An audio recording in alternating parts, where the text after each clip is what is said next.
And then randomly, I had a conversation with my best friend from Serbia. I live in Chicago, by the way. I'm not there anymore. And he was like, "Yeah, man, I was watching photography. I'm gonna buy camera." And I was like, "This is it. This is the sign. What is there better than doing something that you like with someone that's so close to you?" And I bought my camera. I took it to my trip to Nashville and to Bahamas.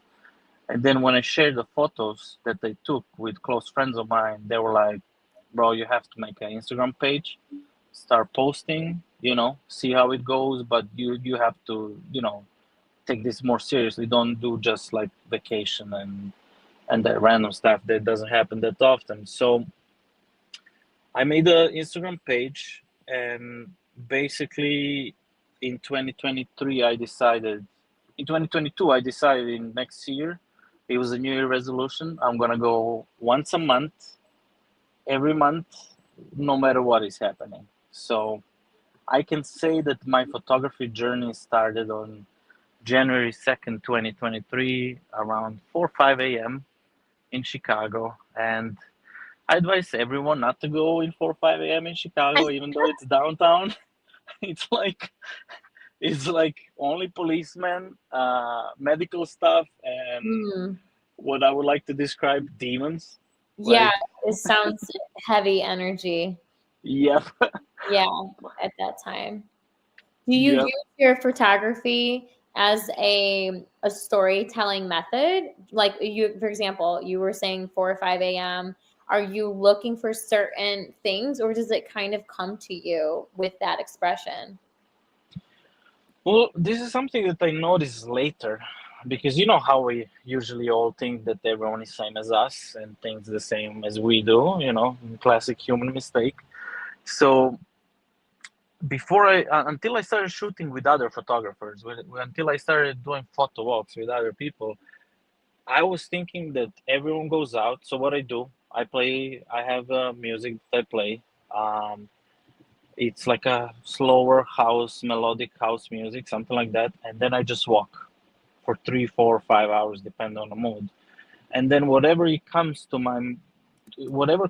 catches my attention, I try to snap a photo as soon as I can. And from what I heard, usually photographers, they see a composition, they stop, they are like, "Oh," like my best friend, for instance, he's like, "Oh, this is a great composition, but I need two people to walk in." And then I would wait there, and then 5 minutes of pass, and six, and at 7 minutes, I'm like, "Bro, just call me. I'm just gonna continue. Like, I cannot wait for composition to come to me." So basically, I just walk, and whatever catches my attention, I just snap the photo, and I just continue, basically. I love it. It's like almost a journal or something of all of your memories, and you're compiling them for other people to be able to feel those same things. It's really really neat. And I want to quick take a pause and say thank you everyone that's been tuning in. We have almost 200 people in the chat, and there's a lot of love going on. There's people that are commenting that your work is tremendous. You are a creative eye, so flowers to you, Guccione. You're impressing our chat. And I know that's not what you're here to do, but they are really excited. They even asked if I could send them this link to Magic Eden after the chat in a DM. So thank you everyone for really encompassing yourself into our podcast today. And it's just capturing the emotion and the authenticity of Guccione. And so one of the questions that came in is, can you share a particular favorite moment of yours that was detrimental to your photography? So it could be something that was like eye-opening or really emotional. Like, can you tell us one of your favorite moments? Yes, I can. And before that, I just want to thank everyone for the Yay. nice words and support. And yeah, I really appreciate it. But so this is where I was like, maybe what I have is, I don't want to say it's luck, but luck is also involved into that. Or But faith? or fate, But there was one moment. So, like I said, I decided to go out once a month. in 2023.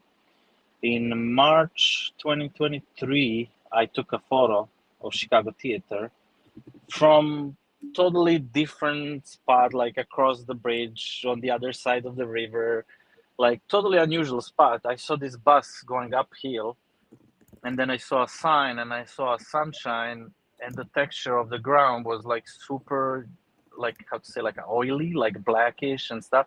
And I was like, I have to snap this. So I snapped the photo, continued my walk. What I did, I went on Instagram, posted a photo, tagged, I tagged Chicago Theater and many other pages of that kind that support photography. And after a month, I get the DM in on Instagram from Chicago Theater. And I'm like, this must be a fake account or something. Like, I'm not clicking any links. You know how it goes in empty space. I don't even open links from my mother. So what I did, I opened a message and they were like, hey, we really like your photo. Can we post it on our Instagram page? And I was like, to be honest, still, I don't know how I feel about it, positively. And I was like, yes, of course. I was like, thank you for this, for choosing my work, and it's a huge compliment. And that's when I started thinking on my days when I was researching about photography of how many photographers were talking about Chicago Theater, how to take a photo, how to do the composition, how to set up a shutter speed because of the blinking lights and everything, and do it at night, winter, like all these conditions. And then, I mean, those are like huge photographers in the space. And then they ask me for the photo. And Chicago Theater is also like one of the landmarks in Chicago. So there is hundreds of people taking photo of that theater daily, and they just chose me to be. I'm still like surprised, and I still cannot believe it happened. But that's the moment where I was like, maybe I should try to do something with this. Like maybe it shouldn't just be a hobby. Let me try to, I'm gonna tag every place that I, shoot. If I can get into open calls, competitions, or whatever, I'm gonna do that as well because it looks like my work is great. So, you know, that was a moment, and like I said, it happened very quickly in my photographic, journey. And like I said, after 3 months, I was like, I should do something with this. That is a huge honor, and the comments are saying, "Nice, congratulations, happy that you had that moment," because that will kind of show you that your value in other people's eyes is that they see that they love your style, they love your work. So, thank you for sharing that with us. That's even as an artist, you never know if someone is going to appreciate your creative side, and when you find an Instagram page or an influencer or a brand that's like, hey, want to be able to get involved in you in some capacity, that's tremendous. And so we'll pivot our conversation to some of these other questions that are coming in. We've got about 15 minutes left in our Q&A. Thank you everyone that's jumping in on the comments. And again, if we don't get to everything right now, Guccione, I'm going to put up his Twitter handle for you to like, follow, love. And if there's something that we didn't cover here and you want to DM him, I'm sure he'll be happy to go into further about all of his exploration and how he's been able to use his passion as a driving into this Web3 world. And so if we kick it over into now talking about involvement in the Web3 space, can you highlight some of the challenges that you think photographers might face when they're entering NFT world?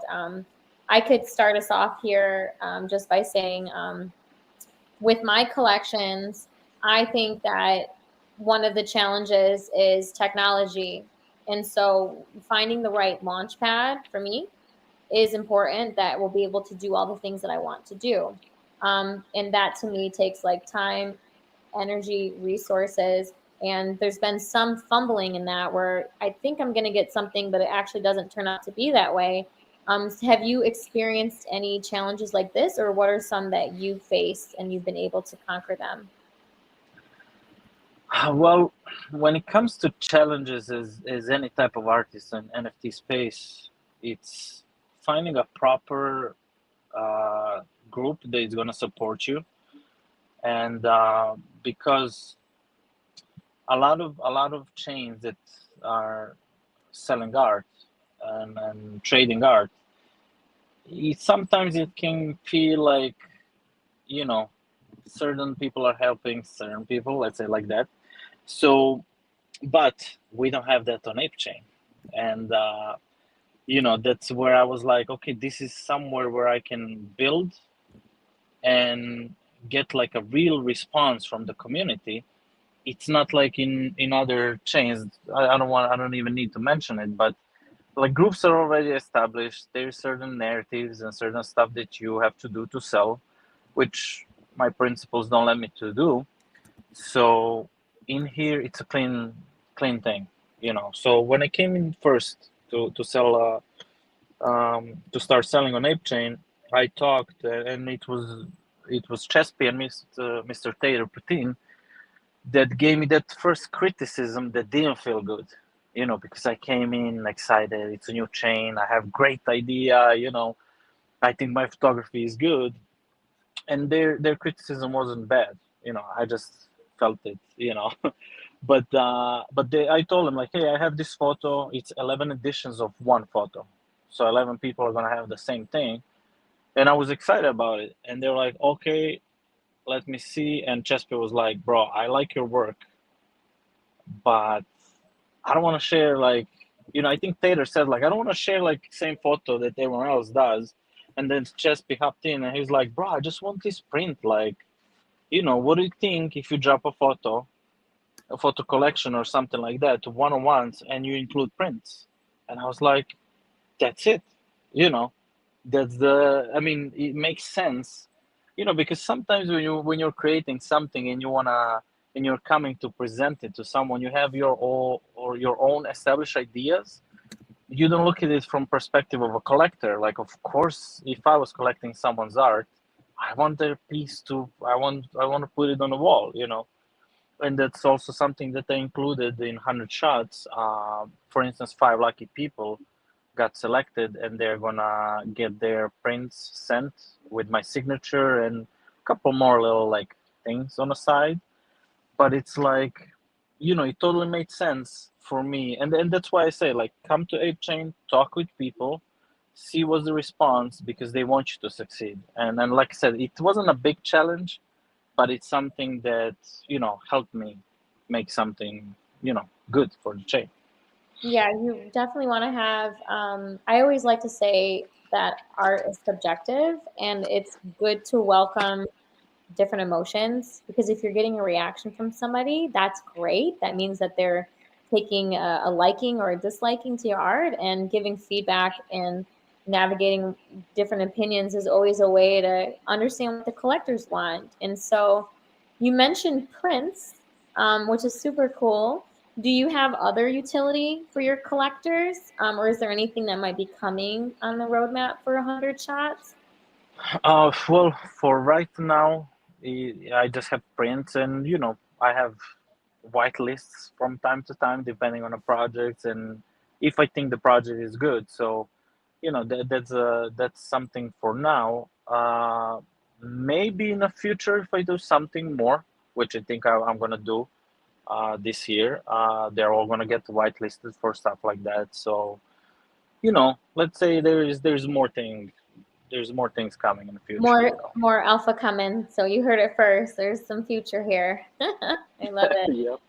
And again, I want to give flowers to you, as I'm switching the pictures for the photos, excuse me. For those that are tuning in, they're all complimenting how beautiful your style is. So flowers to you, Guccione. Thank you guys. It It's really, means a lot. yeah. And I'm just going through Magic Eden and grabbing, so I hope I'm doing okay for you. Yeah, it's perfect. Don't worry. Can you, so now that you're out there, you got 100 shots, it's online. What strategies did you use to market and sell your NFTs? I think I saw that you actually, I got it on the second hand. Did you go with Believer, or how did you kind of initiate it, and then what did you do to market it? Yeah, I did with the Blever, depending, no Clever. matter I how don't you know. say. Same, Uh, same. I was thinking Blever is the correct way, but then Yep. you find out. Yeah. But yeah, I did with them because I mean, to be honest, I contacted the Magic Eden, the guy, I think Metaverse Johnny or something like that. Still didn't get response on that, so I was like, "What's the next thing that's good?" And then I heard about Blever, and I heard that they don't let anyone comes. You have to be legit basically to drop on their platform, which is something that I really like. Um, it's a good protection of ruggers and scammers and stuff like that. So I work with them. I want to give shout out to Kodama, Kos, you know, Deeple, Deep, something like. I always mess up his name, but yeah. Other than that, Geist trenches. I use his space. I mean, I don't want to say I use his space because I'm there every day, basically. So it wasn't like, hey, like, can I come in to show my stuff? It's like that's one of my homes there that where I spend a lot of hours per day with friends and family. So what I did, I know, like, for the best way to community to learn about you, I mean, they need to hear you speak. They need to spend some time with you. So I did trenches. I did let me buy your NFT on Ape. I did Board Ape Gazette. Um, I did a couple more spaces. I'm sorry, I cannot remember them. But like, you have to go through main spaces. You have to spend time with people and just be you. Because people are also willing to learn about you and to meet you. So yeah, I think that was my promotion, but I don't feel it's promotion because for me that word is like I just went there to chill, you know. Yeah. Yeah, being you said it very adequately. Just be authentic. Be yourself. Be genuine, because the right tribe will find that and they'll see it, and then that's what's going to help empower you and grow and expand with you. And it's been a pleasure doing this deep dive with you. It went by so quickly. We've got about 7 minutes left of our stream, and there's just so much happiness. Over 200 people are tuning in right now. Thank you for being here with us. The most important thing that you can have in life is time, and being here with your time. This is we love to see it. And so Guccione, I know we're coming up close to time again, but do we do you want to kick into some of the things that, do you mind if we share what we're working on together? Maybe we can give them a little bit of taste of that alpha for collaborations on this project that we have in mind. And I can kick us off to start. Guccione reached out, and we're both NFT artists in the space, and we're both driving towards the same thing, which is creating art and expressing ourselves. And I'm going to pass the baton over to you, but do you want to kind of give the audience a little bit of a briefer, not too much alpha because we want to keep them on the toes, but a project that we have coming and what it entails up to what you're willing to share? No, I don't want to talk about it. Haha. All I'm right. kidding. All right. So So y'all, ciao, bye, close. No kidding. yeah, I mean, from what I can say, there's one more artist that is gonna join me and Queen, and we're working on something that's gonna come in a couple months. And the vision that I had for our little project is to make something that's gonna represent multiple types of art, and let's leave it there. Okay. The Guccione and Blue Eye Queen, we'll call it, and dot dot dot collaboration that's coming, and it's going to be really cool to see. And that's the name of the game, right? Is collaborating with people that you see value with and that you have an energy and a style. And so when he reached out to me and he said, I want to do this thing, I love what you're doing with your abstract art. My world and my style, my medium is photography. Let's see if we can cook up something together. And that just continues showing that we're all making this ecosystem bigger, and we're onboarding people, and the masses are coming. So before we answer these last couple questions, do you want to share with us some, like maybe some of your outside of Web3 world things that you're doing? Because we've only focused on this world of blockchain, but who are you on a day to day, and what does your world look like for your day, for your schedule in that capacity? Oh, that's well, yeah. In in Web two, besides being a photographer, for instance, in 100 shots, I dropped the street art, but I also like doing portraits with models from Chicago, and I like doing them because it gives me, like, I don't know, there's a connection between photographer and model. It builds this like very nice relationship when everyone is happy after.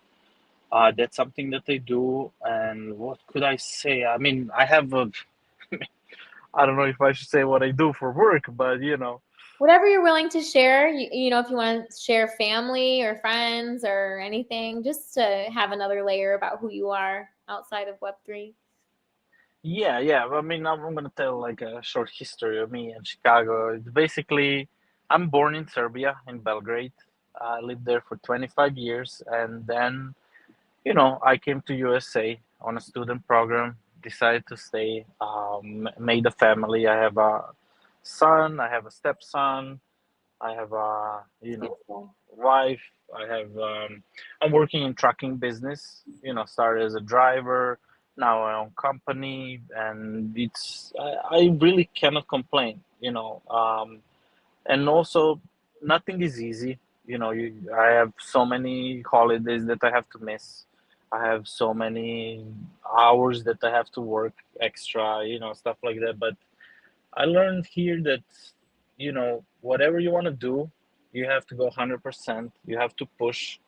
You have to be maniac about it. Like, you have to go crazy. And yeah, only thing that I learned, not only, but thing that is most important that I learned here, the way how I should think about life is that if it's not bad, it's good, and that's all. Yep. You know. Awesome. You sound very busy. Like you are doing an amazing job staying in the trenches, but also your family. Like kudos to you. Not everybody can take on a schedule like that and achieve as much as you have. So you are a true inspiration to our ecosystem. So it's really cool to see that and hear that. I didn't know all those other layers about you. So again, I'm hearing something fresh and new here too. Yeah. Um, I'm glad. I'm glad. I mean, like I said, whatever you do, you have to commit. There's so many, like like I said, my first time going out to shoot, it was 4 a.m., 5 a.m. at 25 degrees Fahrenheit, which is much, much more below zero if you are measuring your temperature in Celsius. And there's a horrible wind in Chicago, but it's like, I don't know, you just have to do. You just have to go through bad and hard stuff so you can enjoy later on what you did. It builds up the character and the whole craft. Yeah, So the ups and the downs, right? Like I saw a quote that said, I wouldn't want to erase my mistakes of the past because it wouldn't make me who I am today. Not calling them mistakes by any means, but the ups and the downs of the different hills and the valleys of life, right? yeah, I mean, like, yeah, I don't also like that term mistakes, or bad experiences and stuff. It's For me, it's like lessons, and I know it's kind of cringy to say something like that, but if you make a mistake and something bad happens to you, don't, like, my best my best advice is to try to see how you can stop that, how you can prevent that from happening. And that is going to make you think and learn more about yourself and the whole situation, and you're going to upgrade yourself that way you know Yeah, I love it. I feel like I've come out of this podcast with like so much energy. I want to pick up a camera. I want to do it. So I love it so much. And do you want to share with everyone that's been tuning in, what's the best way that folks can reach out to you? I put up your Twitter page here. My little fur baby is waking up. Is there the best? What are the best ways for folks to contact you and find your work? Yeah, so my photography work is more on Instagram. Okay. On X, I'm a DJ, I'm in trenches, I'm in spaces. So on X, you can reach me out for about 20 hours a day because I'm addicted. Okay. All the But time, basically, yeah, right? yeah. But yeah, my X and my Instagram are the same. So I have a little link on my also. I don't know why I said little link. I mean, there's a link also on my profile where you can see what I did 2 years ago. I recorded myself taking photos, so you can see also the way I work. Nothing is cut. Most of the videos are like taken in one take. So and that's also something that I'm gonna do more in 2025. More YouTube, more showing my face, trying to make kind of more Yeah. Who cinematic are and you? deeper So videos and stuff. mysterious. Who's this man? Is your picture on somewhere where we can find you? Who's this Gucci Grail? Yeah, it's so Yeah, mysterious. Maybe that's a part of your identity, right? yeah, maybe. But on Instagram you can see my face, so Okay. I Oh, spoiled it. we're gonna go look it up right now. But yeah, those are all the social medias where you can find me. And yeah, feel free to shoot the message, DM, message, whatever. I'm always glad to help with anything that I can help. Or if I cannot help you, I will try to point you to the people that will give you more information. Oh, it's been such a pleasure, Guccione, and having you here and all of the nuggets of information and your experience. And for everyone that's tuning in, we appreciate all of your comments and the just the sharing of what you think about his photos. It's really nice to see everyone's been so immersed in this. And for anyone that's just now tuning back in, it's called 100 Shots, and you can find that collection on Magic Eden. And Guccione and I have some alpha coming with a collaboration that we don't want to share too much. We want it to be exciting and secrecy so that when it comes out, it's like this big kapow. But again, you can follow Guccione on Instagram and Twitter with the same name. And feel free, his DMs are open. But is there any last thoughts that you want to share with us before we close down today's stream? I mean, I just want to thank everyone who tuned in, who took time of their day to listen to you and me. And yeah, I appreciate support. So many people that send me DMs and stuff. Sometimes I don't know how to react. I come from East Europe. That's the thing that we have. We don't know how to be emotional too much, but we love it. So Yes. yeah, and my last words are gonna be ape chain on top. Ape Chain Maxis. Hey. Yeah, To yeah. the top. I love it. Oh, so good. Well, thank you very much, Guccione. I really appreciate it. I'm going to take you down off the stage and kind of direct folks on how they can find the podcast. We're going to wrap all of this up into a blog on the Ape Goddess so that everyone that's been here today, you can rewatch the stream. The subtitles will be there. And again, it's been such a pleasure to have you, Guccione. Thank you so much. Thank you. Thank you for everything that you do. Awesome. Okay, let's make it happen here, and we'll pull up real quickly how you can find the podcast by going to theapegoddess.com, and then you select podcast at top. And today's episode will be there with subtitles. And if you're interested in coming on and you want to share, you want to just talk or just tune in as a quick guest on the phone, we welcome it all. I am Blue Eyed Queen. I'm here every day for everyone that's been coming. We appreciate your support. We couldn't do this without everyone pulling up. And for those that are asking, this is my new fur baby. She just joined the family a couple hours ago. She doesn't have a name yet. So if anyone can think of some ideas for me, would love to have it. But she's going to be in the trenches too. So Thanks all for coming in. We're going to close today's stream. Feel free to reach out to us on Twitter or Instagram if you have more questions. And God bless. Ciao, ciao for now. Bye.